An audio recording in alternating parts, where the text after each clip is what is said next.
Hi, my name is Wayne Goodman. I'm the host of Queer Words Podcast, conversations with queer identified writers about their works and lives. If you're an author who's queer identified and would like to be featured in a future podcast episode, you can contact me at queerwords@gmail.com and you can check out the podcast at queerwords.org. But I'm really here to read you from my latest book, which I was hoping to bring to New Orleans to saints and sinners. And my heart goes out to all of those people in the New Orleans area who've been affected by this terrible disease. So, my book is called All the Right Places,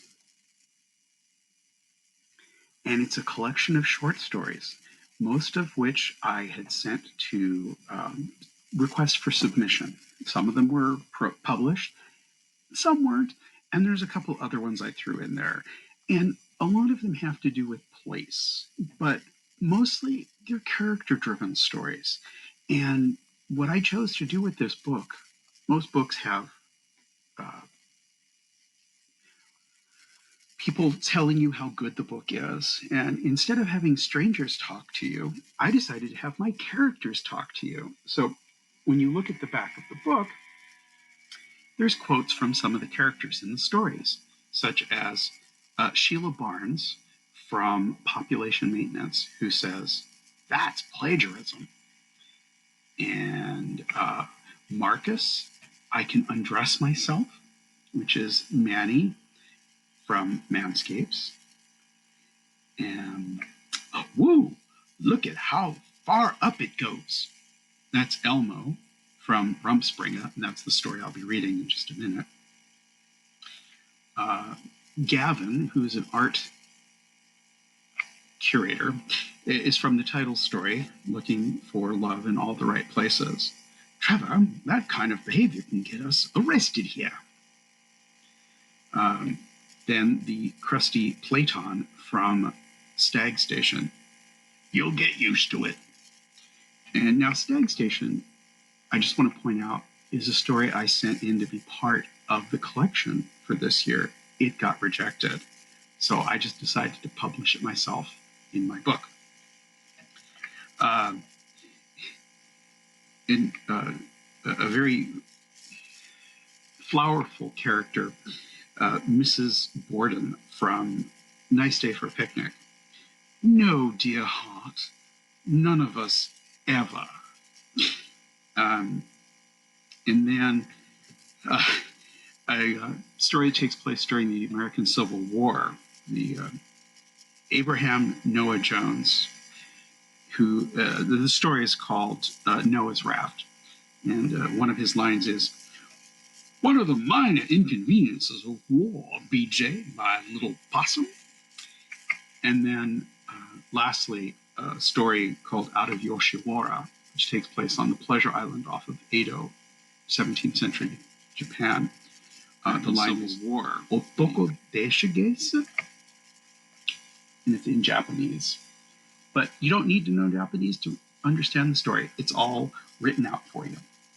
So I am going to read the first portion of Rumspringa. And those of you who are familiar with the Pennsylvania Dutch might know of the Rumspringa. Well, in the story they say it correctly, but I decided to add a P for the title, and it's called Rumpspringa. Gary had never seen the likes of the boy who just walked into Mixer, one of the more recent bars to open in Chelsea. He had a farm-hewn look, like he just stepped down from a tractor clenching a dried stalk of wheatgrass between his teeth. Something about this stranger seemed intriguing, inviting, alluring. So out of place in this ultra-modern wash of dark walls, neon strip lights, and fake smoke. The designer had set up the entrance so that each person walking in would emerge into the main room from a cloud of fog, like walking out of a dream. And this seemed much like a dream to Gary. A hayseed hick in a flashy flashy lower Manhattan gay bar. The kind of thing he used to watch at home on video late at night when he couldn't make a good connection at the bar. Just like in the video, the bucolic lad walked up to him. Hello, I'm Elmo. The farm boy thrust his rough-looking right hand, presumably to shake with Gary. Unfortunately, surprisingly different names sent him into a giggle fit. Did I say something wrong?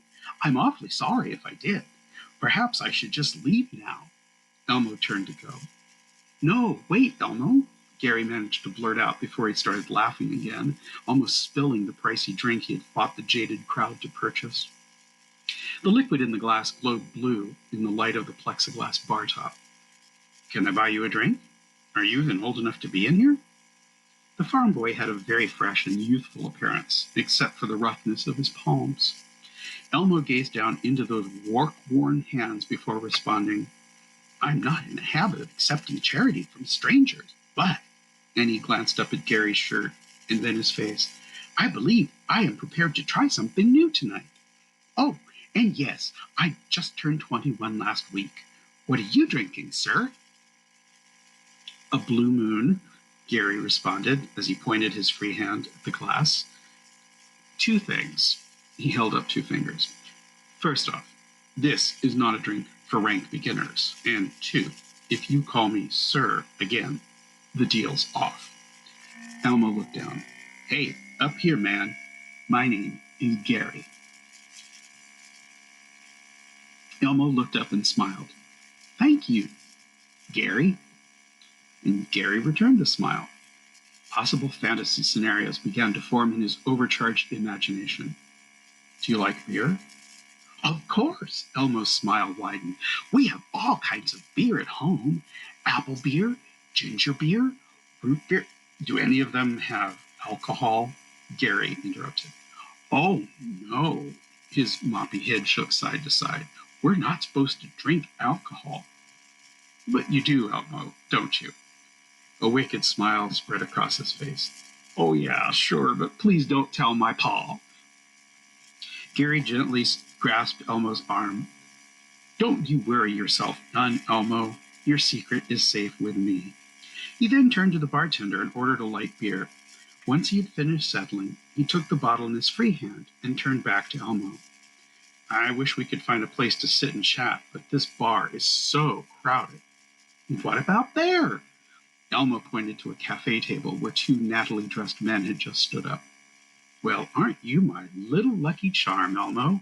He guided them to the recently abandoned seats. So, what brings a nice young boy like you into a filthy old place like this? Once he had set the two drinks on the table, he waved his arms around to indicate the space. Oh, no, this is far from filthy. If you want filthy, I can show you the cow stalls. Elmo's head rotated around as he took in the new surroundings. And why did you start laughing when I told you my name? He confronted Gary directly. Oh, he smiled. It's not a name you hear very often. The only Elmo I ever knew was the one on Sesame Street. Is that far from here? Is it in Manhattan? Gary burst out laughing. Are you for reals? Or are you just pranking me? I'm not sure I understand what you're asking me, sir. Gary. His wide eyes suggested his innocence to be sincere. Where I live, there are quite a few of us. Elmos, that is. In fact, folks usually call me Elmo number 2, or just number 2 for short. You are just full of surprises, Elmo number 2, Gary grinned. At first, I had to suppress the urge to tickle you all over. He wiggled his fingers and moved his hands up and down. Why would you want to do that? Elmo sipped at the beer. Well, a few years back, there was this toy that... Oh, never mind.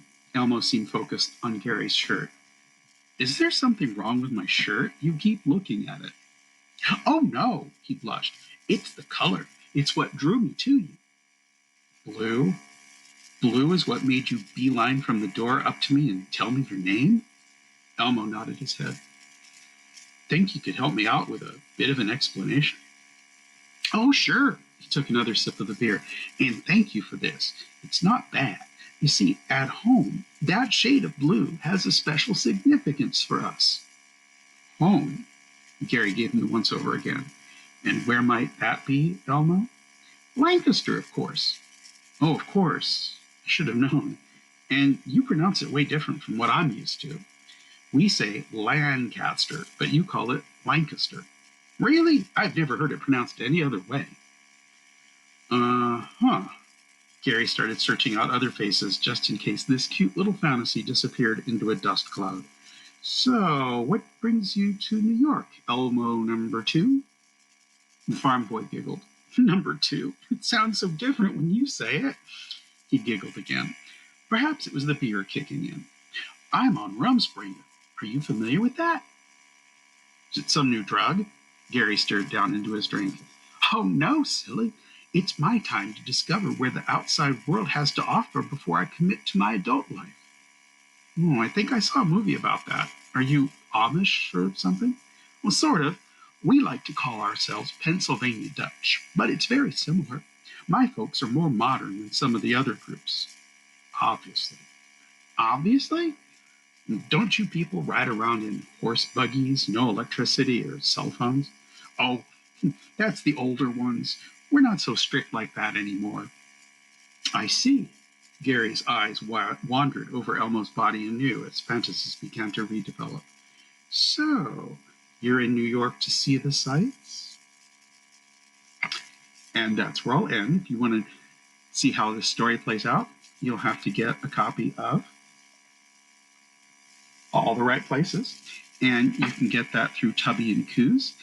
And I wish I could have been at Saints and Sinners in New Orleans this year, but things are what they are. So I ask all of you, please stay safe and healthy, and hopefully we'll see each other soon. Thank you for listening.